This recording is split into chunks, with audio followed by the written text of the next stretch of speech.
For the better part of 15 years, Katy Perry operated as a pop culture monolith, constructing a dynasty predicated on absolute invulnerability. She was the architect of an empire built on chart dominance, global stadium tours, and a carefully manicured public persona that made her seem universally unassailable. But in the contemporary digital landscape, where decades of carefully curated legacy can be undone by a single notification, no amount of public relations infrastructure is truly bulletproof. In a breathtakingly narrow window of just 72 hours, a solitary post on a social media platform managed to fracture the foundation of that empire. Today, the narrative surrounding Katy Perry has shifted from pop royalty to the subject of a highly specialized police investigation on a completely different continent. There's a growing roster of historical accusations, a mysteriously deleted magazine essay that directly contradicts the current narrative, and a deafening silence from Perry's legal and public relations machinery that speaks volumes louder than any rehearsed statement ever could. To comprehend the sheer gravity of what is currently unfolding, one must first understand the institutional weight now bearing down on this situation. When the news initially broke, casual observers dismissed it as just another celebrity internet feud, destined to fade into the ether within a news cycle. However, the reality is far more ominous. The matter has been formally absorbed by the Melbourne Sexual Offences and Child Abuse Investigation Team, universally known within Australian law enforcement as SOSIT. This is not a standard precinct desk job. SOSIT is an elite, highly specialized investigative apparatus designed specifically to handle the most complex, sensitive, and psychologically demanding cases on the books. The unit operates out of dedicated multidisciplinary centers, employing roughly 400 detectives who are required to complete an exhaustive, 4-week specialized training regimen focusing entirely on the nuances of sexual trauma, forensic evidence gathering, and victim psychology. When they conduct interviews, they utilize a system known as video and audio recorded evidence, or VER, ensuring that every word is captured under strictly controlled, trauma-informed conditions. Crucially, the Victorian legal framework provides investigators with an almost infinite timeline. Unlike many jurisdictions in the United States where statutes of limitations cap the time frame in which a historical crime can be prosecuted, the state of Victoria possesses no such expiration date. An allegation stemming from an incident in 2010 can be investigated, charged, and prosecuted today, in 2026, or even decades into the future. If the detectives at SOSIT compile a brief of evidence that meets the threshold of the Office of Public Prosecutions, the fact that 16 years have passed offers no legal shield whatsoever. The machinery of Australian law enforcement does not care about chart positions or global brand deals. It operates with a methodical, patient inertia that is now entirely focused on this case. The catalyst for this legal avalanche was not a calculated press release or a carefully leaked exposé, but rather a moment of spontaneous outrage on a Sunday evening. The sequence of events began with what should have been a harmless pop culture footnote. Following Justin Bieber's headlining performance at Coachella, Katy Perry, who was herself making headlines by attending the festival with her new romantic partner, former Canadian Prime Minister Justin Trudeau, posted a mocking jab on her Instagram about Bieber's set. A music publication grabbed the joke and turned it into a graphic on Threads. It was a standard, low-stakes celebrity interaction. Then, Ruby Rose replied. Rosie's response was not a quip or defense of Bieber.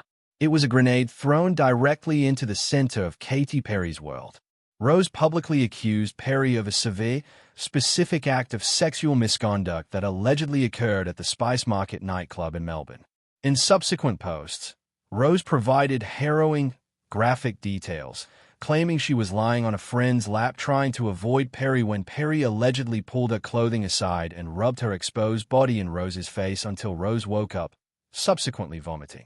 Rose dared Perry to sue her, claiming the existence of photographs, multiple witnesses, and a public setting where the alleged assault took place.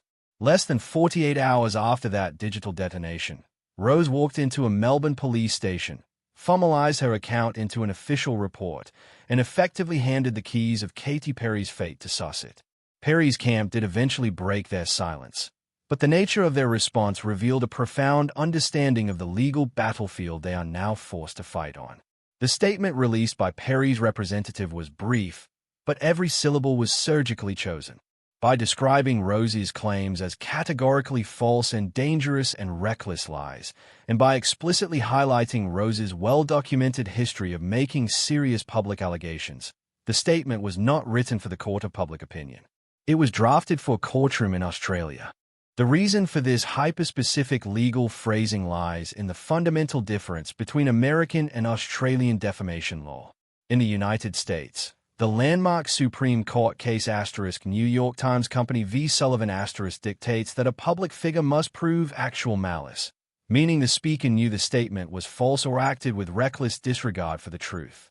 It is an incredibly high bar to clear, which is why American celebrities rarely win defamation suits. Australia operates on a completely different axis. Under Australian defamation law, the burden of proof regarding truth is reversed. If Katy Perry were to sue Ruby Rose for defamation in an Australian court, it would be Ruby Rose who bears the legal responsibility to prove that her allegations are substantially true. If she fails to meet that evidentiary burden, she loses.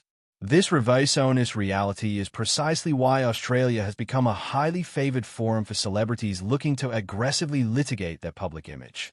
The statement from Perry's team was the equivalent of drawing a weapon, a stark warning that they are intimately familiar with Australian legal mechanics.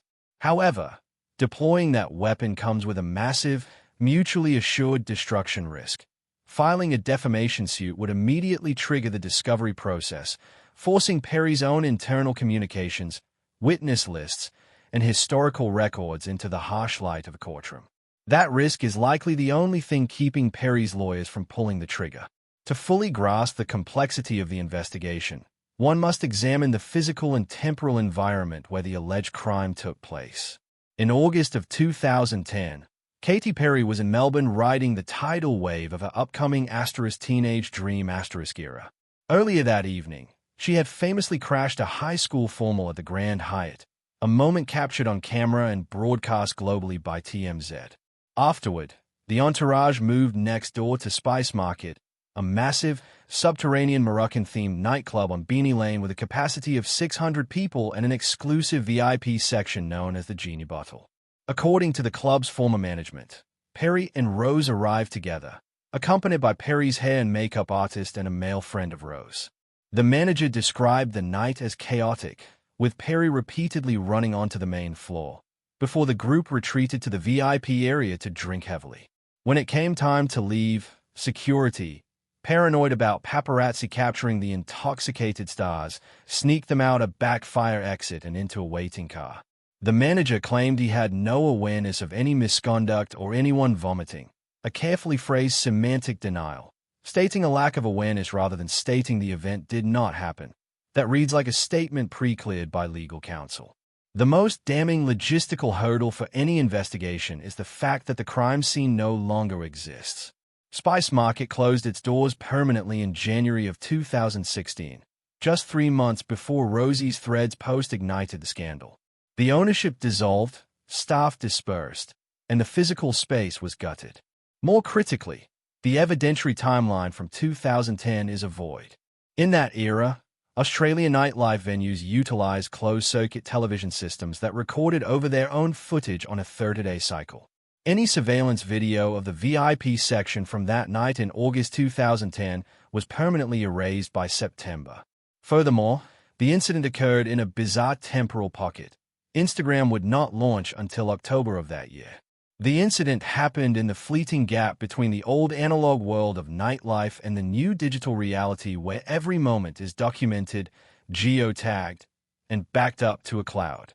There are no mass photo dumps, no live streams, and no digital breadcrumbs. The entire case rests entirely on human memory and whatever physical photographs Ruby Rose claims to possess. But it is the existence of Ruby Rose's own prior written words that present the most significant obstacle to her credibility. In 2011, roughly a year after the alleged assault, Rose wrote a first-person column for news.com.au detailing her experience at Spice Market with Katy Perry. In that article, she did not frame the night as a site of trauma or sexual violation. She framed it as a humorous, self-deprecating anecdote about falling off the sobriety wagon. She wrote about breaking a 30-day sober streak, drinking heavily, losing her keys, and vomiting on Katy Perry's foot. She explicitly presented the night as a loss of dignity due to her own alcohol consumption, completely omitting any mention of non-consensual sexual contact. When this column resurfaced during the current scandal, skeptics weaponized it as definitive proof of perjury. Rose immediately addressed the contradiction on Threads, offering a psychological defense that is deeply rooted in trauma research. She stated she had intentionally reframed the narrative as a funny drunk story because she did not know how else to process the violation. She further claimed that Perry had subsequently assisted her in securing a United States visa, creating a profound power dynamic that forced her into silence to protect her future career. From a purely clinical standpoint, Rose's explanation aligns with decades of psychological study regarding how survivors process trauma. Research consistently demonstrates that victims of sexual misconduct, particularly when the perpetrator holds significant social or professional power over them, frequently delay disclosure for years, sometimes decades. A comprehensive study found that a significant percentage of adult survivors do not disclose their abuse until they reach their 40s or 50s. Humor and minimization are incredibly common coping mechanisms used to neutralize the cognitive dissonance of being victimized by someone they are socially proximate to. However, the legal system is not a therapist's office. While trauma psychology explains why a victim might write a contradictory column in 2011, Australian defamation and criminal law will view that column as a contemporaneous written record that severely undermines the complainant's current narrative.